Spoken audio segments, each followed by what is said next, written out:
কিন্তু তুমি তো জানো যে আমার টাকার কত প্রয়োজন, আর তার জন্য আমি সব কিছু করতে পারি।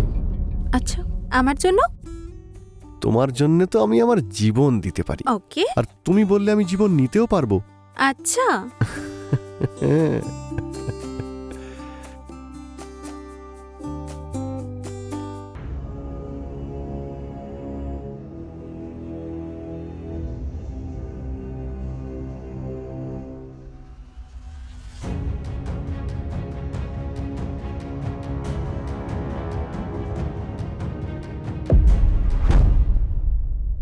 রোশন, তুমি তুমি তো ভয় পাইয়ে দিয়েছিলে। তো ম্যাডাম, গেটটা তো বন্ধ করে রাখা উচিত। আচ্ছা, যদি অন্য কেউ চলে আসতো আর আমার সোনাকে নিয়ে চলে যেত হতো। আচ্ছা, তাহলে তুমি আমাকে নিয়ে যাওয়ার বদলে অন্য কারোর আসার অপেক্ষা করছো? তুমি আমার সঙ্গে টেস্ট ম্যাচ খেলাটা বন্ধ করো। আর আমাদের এই যে ডিসিশনটা, তোমার থার্ড আম্পায়ার দাদা আছে না, ওনার জন্যই পেন্ডিং এ রয়েছে। হুম। দাদার সঙ্গে কথা বলেছো? না গো, দাদা বৌদি ভ্যাকেশনে গিয়েছে অ্যাকচুয়ালি। তো ওরা ফিরে আসলেই কথা বলবো, কিন্তু কিন্তু কি? পনের কথা আমি ওদেরকে বলতে পারবো না। তুমি তো জানো যে আমার টাকার কত প্রয়োজন, আর তোমার দাদার কাছে তো টাকা আছে। তোমার ভাগের জমি বিক্রি করলেই তো তোমার দাদা টাকা পেয়ে যাবে। তাতে তুমি যে ভাগটা পাবে, আমি তো সেটাই চাইছি। এটা আবার পণ নাকি? কিন্তু তুমি কি জানো রোশন, আমাদের এখানে ছেলের বাড়ি থেকে যা কিছু ডিমান্ড করা হয় তাকে পণ হিসেবেই গণ্য করা হয়। যদি দাদা রাজি না হয় তো? তুমি আমাকে ভালোবাসো না? বলো, আমাকে তুমি ভালোবাসো না? বাসি তো আমি। তাহলে তুমি বলো না। রাজি না হলে অন্য উপায় ভাবতে হবে। কিন্তু তুমি তো জানো যে আমার টাকার কত প্রয়োজন, আর তার জন্য আমি সব কিছু করতে পারি। আচ্ছা, আমার জন্য? তোমার জন্য তো আমি আমার জীবন দিতে পারি। ওকে। আর তুমি বললে আমি জীবন নিতেও পারবো। আচ্ছা, হ্যাঁ।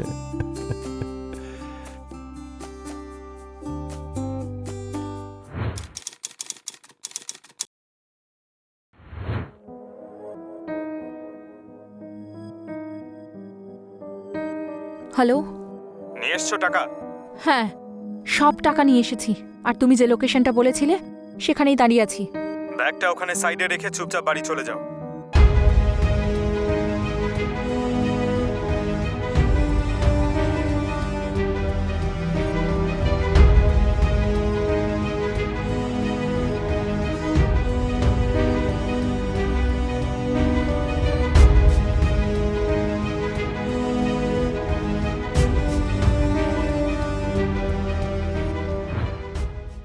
নতুন নতুন বিয়ে হওয়ার পর নৈতিক আর রুচি নৈতিকের দিদি শ্বেতার সঙ্গে শহরে কিছু মাস আগেই শিফট করেছিল। শ্বেতার বয়ফ্রেন্ড রশনও সেই শহরে এসে থাকতে শুরু করে। শ্বেতা রশনকে খুব ভালোবাসত, কিন্তু রশন হয়তো টাকার জন্য শ্বেতাকে বিয়ে করতে চাইছিল। আমাদের সমাজে পণ প্রথা উই পোকার মতো কাজ করে। এই প্রথা নারীদের জীবনকে ধীরে ধীরে পুরো শেষ করে দেয়। রশন শ্বেতার মাধ্যমে ওর পরিবার থেকে পণ আদায় করতে চেয়েছিল। শ্বেতার পরিবারে নৈতিক আর বৌদি ছাড়া অন্য কেউ ছিল না। শ্বেতা একদিন সাহস করে তার দাদাকে সম্বন্ধের কথা বলে। তারপর না না বৌদি, তেমন কিছু নয়। আমি তো এমনি।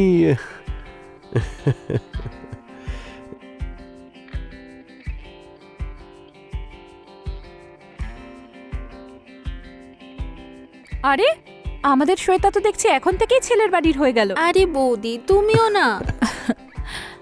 চলো, ঠিক আছে, তোমরা একে অপরকে পছন্দ করেছো। শ্বেতা আমাকে বলেছে তোমার বিষয়। হ্যাঁ দাদা, আপনার যদি আশীর্বাদ পাই তো আমি আর শ্বেতা নতুন এক জীবন শুরু করতে পারি। দাদার আশীর্বাদ তো সব সময় বোনের ওপর থাকবেই।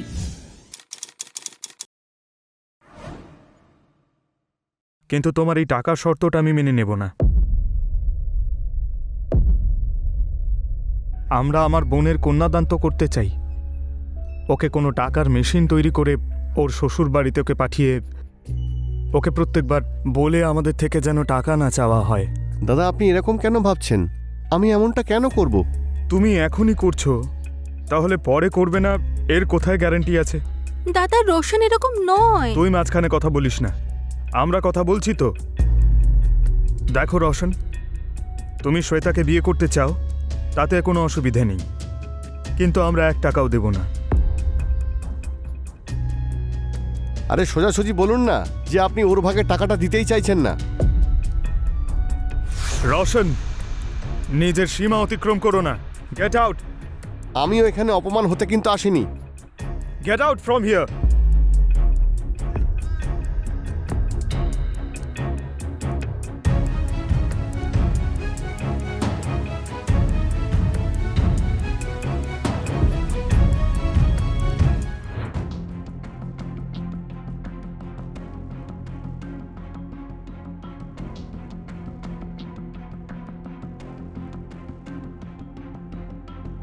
যেটা হলো সেটা ভালো হলো না।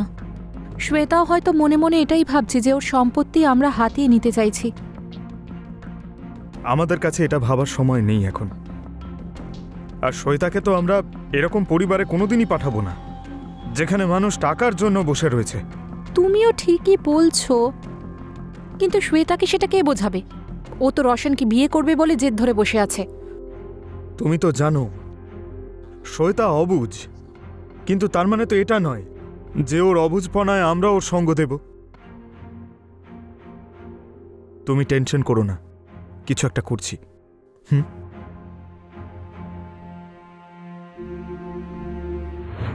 নৈতিক আর রুচি শ্বেতার ভালোর জন্য ওকে রোশনের মতো মানসিকতা সম্পন্ন মানুষের সঙ্গে জীবন কাটাতে দেওয়ার বিরুদ্ধে ছিল।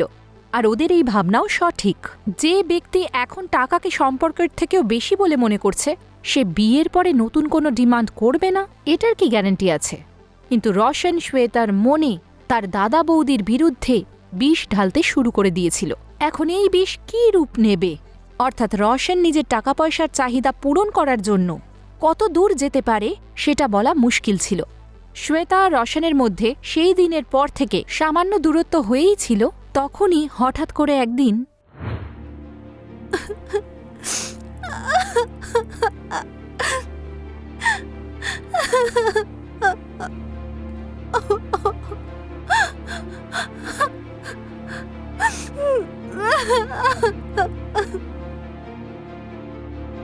স্যার, হাজব্যান্ড ওয়াইফ সুইসাইড করেছে স্যার। কোনো সুইসাইড নোট পাওয়া গেছে? না স্যার। তাহলে কি করে বলতে পারো এটা সুইসাইড? স্যার, ওই পয়জনের বটল দেখে। এটাকে ফরেন্সিকের জন্য পাঠাও। ম্যাডাম, 2টো বডিকে পোস্টমর্টমের জন্য পাঠিয়ে দিন। ঠিক আছে।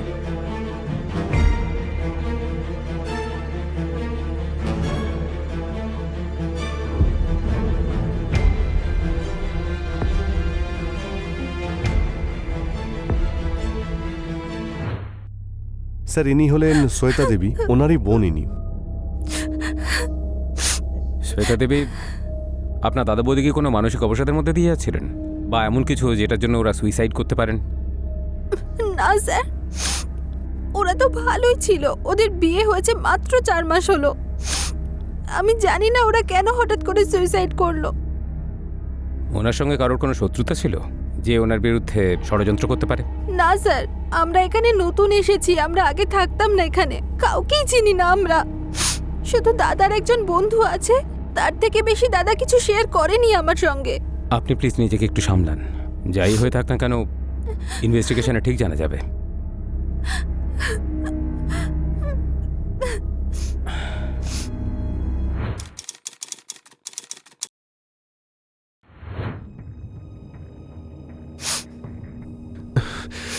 শ্বেতা,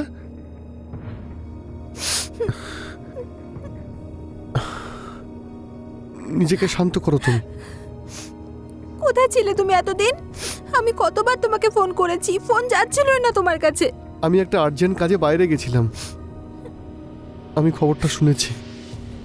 কিন্তু দাদার বৌদি হঠাৎ করে সুইসাইড কেন করলেন? ওনারা একবারও তোমার কথা ভাবলেন না যে তুমি একা এখানে কি করে থাকবে? আমারও এখন মনে হচ্ছে আমি সুইসাইড করি আর দাদা বৌদির কাছে চলে যাই। পাগল নাকি? এরকম কথা আর কোনোদিনও বলবে না। এখন তো আমি এসে গেছি। এতদিন তো ছিলে না, তাই ভেবেছিলাম তুমি আমাকে ছেড়ে চলে গেছো। এখন তো আমি এসে গেছি, সারা জীবন আমি তোমার সঙ্গেই থাকবো।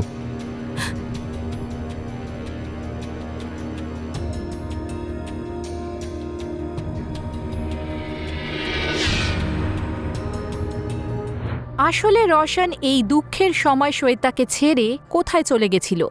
এদিকে নৈতিক আর রুচির আত্মহত্যা করা, আর ঠিক তখনই রোশনের এইভাবে অদৃশ্য হয়ে যাওয়া আমাদের সন্দেহের জাল বুনতে বাধ্য করছে।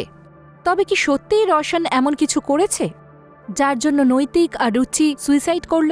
এটা কি সত্যি সুইসাইডই ছিল, নাকি মার্ডার করে দুটো ভিকটিমের বডিকে সুইসাইড হিসেবে দেখানো হয়েছে? দেখতে গেলে রোশনের কাছে কিন্তু হত্যা করার কারণও ছিল। একটা কারণ, ওর টাকা পয়সার দরকার ছিল, আর নৈতিক ওর পথের কাঁটা হয়ে দাঁড়িয়েছিল। নৈতিক আর রুচি মরে গেলে সব সম্পত্তি শ্বেতা পাবে, আর ইনডাইরেক্টলি রোশন পাবে। আরেকটা কারণ, নৈতিক রোশনকে যে অপমান করেছিল। আসুন এরপর কি হলো দেখি। স্যার, হুম, এটা নৈতিকা রুচিকার পিএম রিপোর্ট। কি ব্যাপার, রিপোর্ট আসতে এত দেরি হলো যে? রিপোর্টটা রিচেকিংয়ের জন্য গিয়েছিল। স্যার, আপনার সন্দেহ হয়েছিল যে এটা মার্ডার হয়েছে, কিন্তু এটা সুইসাইড স্যার। না, আমার ইনস্টিংক্ট ভুল হতে পারে না। এই কেসে কিছুতে একটা ঝামেলা আছে। মানছি রিপোর্ট সুইসাইডের হতে পারে, এক্ষেত্রে ফোর্সফুলি সুইসাইড করানো হয়েছে। কল ডিটেলস বের করেছেন? হ্যাঁ স্যার, ডিটেলস তো বের করেছি, কিন্তু নাম্বারটা ওনারা রিসেন্টলি চেঞ্জ করিয়েছেন, আর গত 2 মাস ধরে 2-3টে নাম্বার চেঞ্জ করিয়েছেন। পুরোনো নাম্বারের ডিটেলস আমি চেয়ে পাঠিয়েছি। আর কোনো প্রমাণ? স্যার, নৈতিকের গ্রামে আমরা একটা টিম পাঠিয়েছি। ওখান থেকে জানা যায় নৈতিকের একটা জমি বিক্রি হওয়ার কথা ছিল। এই রোশনের সঙ্গে ওর বোনের বিয়ের কথা হয়েছিল, কিন্তু পনের জন্য দুজনের মধ্যে ঝামেলা হয়। রোশন, উঠিয়ে নিয়ে এসো এই রোশনকে। রোশনই এই কেসটাতে কোনো ক্লু দিতে পারে। আচ্ছা স্যার।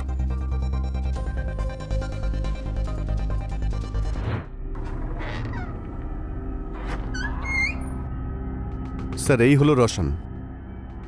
তাহলে মিস্টার রোশন, এবার বলুন বিয়ের প্রস্তুতি কেমন চলছে? স্যার, আপনি আমাকে এখানে কেন নিয়ে এসেছেন? কি করেছি আমি? আপনি একটা পরিবারকে পণের জন্য এতটাই বাধ্য করেছেন যে ওই পরিবারের বড় ভাই আর বৌদি সুইসাইড করেছে। স্যার, আপনি আমাকে কেন মিথ্যে অপবাদ দিচ্ছেন? এই স্যার, তোকে অপবাদ দিচ্ছেন না, তোর নামে কমপ্লেন আছে তাই উনি বলছেন। স্যার, এটা একদমই সত্যি নয়। তাহলে ব্যাপারটা কেমন সেটা তো বল। তোর কথা মতো আমরা কাজ করব। আমরা তো সত্যিটা খুঁজছি, যেটা তুই লুকিয়ে রেখেছিস। স্যার, আমি কিছুই করিনি, এটাই সত্যি। বল। স্যার, আমি সত্যি বলছি। স্যার, আমি এটা মানছি যে ওদের কাছে আমি পণ চেয়েছিলাম, কিন্তু স্যার আমি চেয়েছিলাম আমার আর শ্বেতার বেটার ফিউচারের জন্যে। পণ নেওয়াটা একটা অপরাধ, জানিস না তুই? স্যার, আমার মনে হয়েছিল এতে ওনাদের অসুবিধে হবে না। ওনার বোনের ভবিষ্যতের জন্যই তো চেয়েছিলাম। এ তো এইভাবে মানবে না। যতক্ষণ না ও মুখ খুলছে, মারতে থাকো একে। স্যার, সত্যিটা বল। স্যার, আমি কিছু করিনি। পুলিশ রোশনকে গ্রেফতার করার পর ওর ওপর পণ চাওয়ার অপরাধের জন্য আর মেয়ের বাড়ির লোকেদের ওপর জোর করার জন্য কেস ফাইল করে, আর ওকে জোর কদমে জিজ্ঞাসাবাদ করা হয়। কিন্তু কিছুই জানা যাচ্ছিল না। রোশন নিজের কথাতেই অনড় ছিল যে ও কিছুই করেনি। তবে কি সত্যি এই কেস সুইসাইড কেস ছিল, আর পুলিশ এটাকে মার্ডার কেস ভেবে ভুল করছিল? এটা যদি মার্ডার নাও হয়, সুইসাইড হয়, তার পিছনেও নিশ্চয়ই কোনো না কোনো কারণ থাকবেই। কেউ ইচ্ছে করে তো আত্মহত্যা করবে না, তাও আবার হাসি খুশি একটা পরিবার। আর রোশনের মতো লোকেদের তো জেলের মধ্যেই রেখে দেওয়া উচিত, না হলে টাকা পয়সার লালসায় এরা বিয়ের মতো পবিত্র সম্পর্ককেও টাকা পয়সার লেনদেনের ব্যবসা বানিয়ে তুলবে। ইতিমধ্যে শ্বেতা রোশনকে জামিন দেওয়ার জন্য পুলিশ স্টেশনে পৌঁছয়। শ্বেতা দেবী, আর ইউ শিওর আপনি রোশনের বিরুদ্ধে কোনো কেস করতে চান না? যদি আপনার উপরে কোনো চাপ থাকে সেটা আমাদের বলতে পারেন। না স্যার, আমি রোশনের বিরুদ্ধে কোনো কেস ফাইল করতে চাই না। আপনি ওর উপর যা যা চার্জ করেছেন প্লিজ ওগুলো তুলে নিন। দাদা বৌদি তো আর বেঁচে নেই। অন্তত রোশনের সঙ্গে আমি ভালোভাবে জীবনটা কাটাই, নাকি ওর সাথেও ভালো থাকতে দেবেন না? দেখুন, আমরা তো শুধু আমাদের কাজ করছিলাম।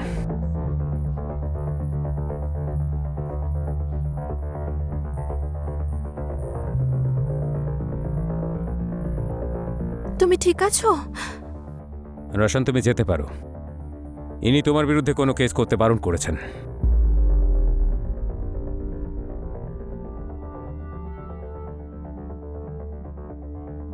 স্যার, আমার মনে হচ্ছে যে শ্বেতাও এর সঙ্গে জড়িত, কারণ দাদার বৌদি মারা যাওয়ার পরে সমস্ত সম্পত্তি তো ওরই হবে।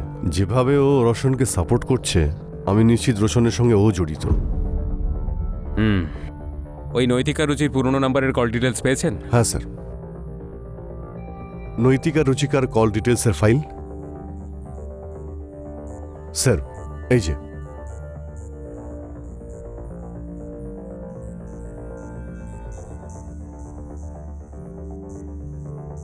একটা নাম্বার দুটো কল লিস্টেই কমন, আর ওই নাম্বার থেকে ফ্রিকোয়েন্টলি কলও করা হয়েছে, তাও অড টাইমিংয়ে। ওইটার খোঁজ লাগাও।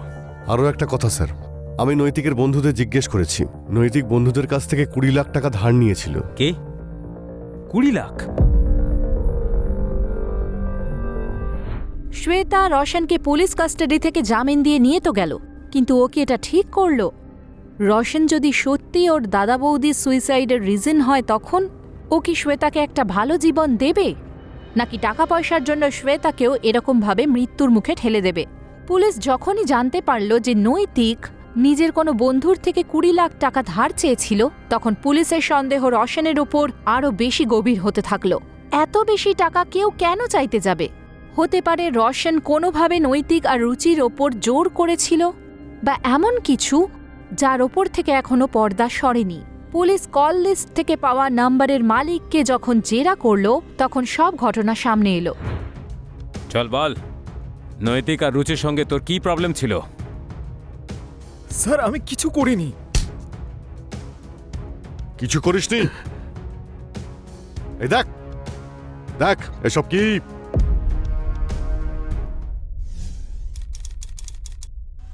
এবার সত্যিটা বল, না হলে এত মারবো না যে তোর আত্মাও শরীর থেকে বাইরে বেরিয়ে পোজ দেবে। বল। বলছি স্যার, আমার টাকার খুব দরকার ছিল। নৈতিক আর রুচি আমার গ্রামেই থাকতো। ওদের বিয়ের পর ওরা শহরে চলে যায়। তারপর আমি জানতে পারি নৈতিক ওর জমিটা বেচে দেবে, ওর কাছে অনেক টাকা আসবে। তারপর সোশ্যাল মিডিয়া থেকে ওদের ফটো বের করে মব করি আর নিউড বানিয়ে দিই।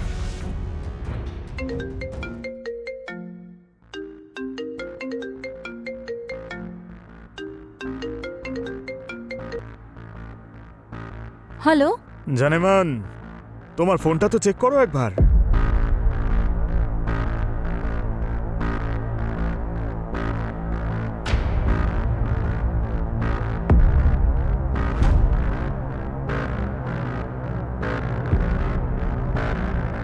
এইসব তো আমার সোশ্যাল মিডিয়ার ফটোজ। এগুলো দিয়ে কি করেছো তুমি? আর কে তুমি? তুমি জানো এগুলো মব ফটোজ, আর আমি জানি, কিন্তু পাবলিক তো ফটো দেখে পুরো মজা নেবে। যখন তোর বউকে লোকে এই অবস্থায় দেখবে, তখন ভাব তোর মনের অবস্থা কি হবে। কে তুমি? কেন করছো এইসব? দেখো। দেখবে তো এবার লোকে, রঙিন যৌবন তোমার। তোর আর তোর স্বামীর বাইরে বেরোনো মুশকিল হয়ে যাবে। পুরো ইন্টারনেটে তোর ফটো ভাইরাল করে দেব। যেখানে যাবি লোকে তোদের দিকে নোংরা নজরেই তাকাবে। বল, করে দেব ভাইরাল? দেখুন, আপনি যেই হন, আপনি যা চান সব দেব আমরা। ফটোটা ভাইরাল করবেন না, আমাদের জীবন নষ্ট হয়ে যাবে। 20 লাখ 20 লাখ টাকা রেডি রাখিস, জায়গাটা আমি বলে দেব। আর শোন, তোর বউকে একাই পাঠাবি।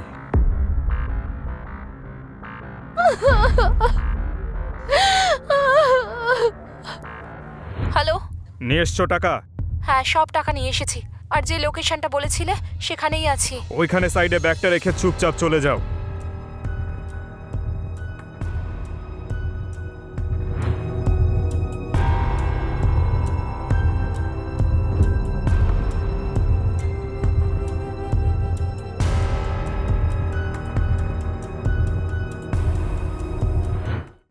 যখন ওরা তোকে টাকা দিয়েই দিয়েছিল, তাহলে ফটো ভাইরাল কেন করলি? স্যার, আমি ভয় পাচ্ছিলাম ওরা পুলিশের কাছে না চলে যায়, সেই জন্য আমি ভাবলাম নেট ক্যাফে থেকে ভাইরাল করে দেব, কেউ জানতেও পারবে না, আর ওরা সুইসাইড করে নেবে, ব্যাস কেস খতম। আর তোর মনে হয়েছিল যে অপরাধ করে আইনের চোখ থেকে বেঁচে যাবি?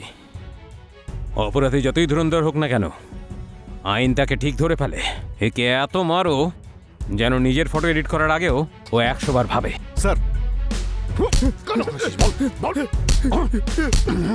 লোকেশ একটা সাধারণ ছেলে। টাকার অভাবে হোক বা টাকা পয়সার লোভে অপরাধের এমন এক চোরাবালিতে সে প্রবেশ করল, যার ফলে অনেকগুলো জীবন শেষ হয়ে গেল। সোশ্যাল মিডিয়া এমন একটা প্ল্যাটফর্ম যেটা আমাদের ভালোর জন্য বানানো হয়েছে, যাতে আমরা দূরে থাকলেও একে অপরের কাছে থাকি। একে অপরের জীবন সম্পর্কে জানতে পারি, কিন্তু আজকাল সোশ্যাল মিডিয়াতে যে কোনো ফটো আপলোড করা বিপদের থেকে কম নয়। না জানি কেউ আপনার সেই ছবির সুযোগ নিয়ে আপনাকে ব্ল্যাকমেল করতে শুরু করে দিল। নৈতিক আর রুচির ছবি লোকেশ ছেলেটি টাকা পাওয়ার পরেও ভাইরাল করে দিয়েছিল, যার ফলে দুজনেই নিজেদের প্রাণ হারায়। এই ঘটনা থেকে আমরা এই শিক্ষাই পাই যে যখনই আমরা যে কোনো ছবি সোশ্যাল মিডিয়াতে দেব, সেটার সেটিংয়ে গিয়ে সেটাকে আমাদের ফ্রেন্ড সার্কেল ছাড়া অন্য কারোর জন্য অ্যাভেলেবল না রাখা। পরের এপিসোডে আপনাদের সঙ্গে আবার দেখা হবে। নমস্কার।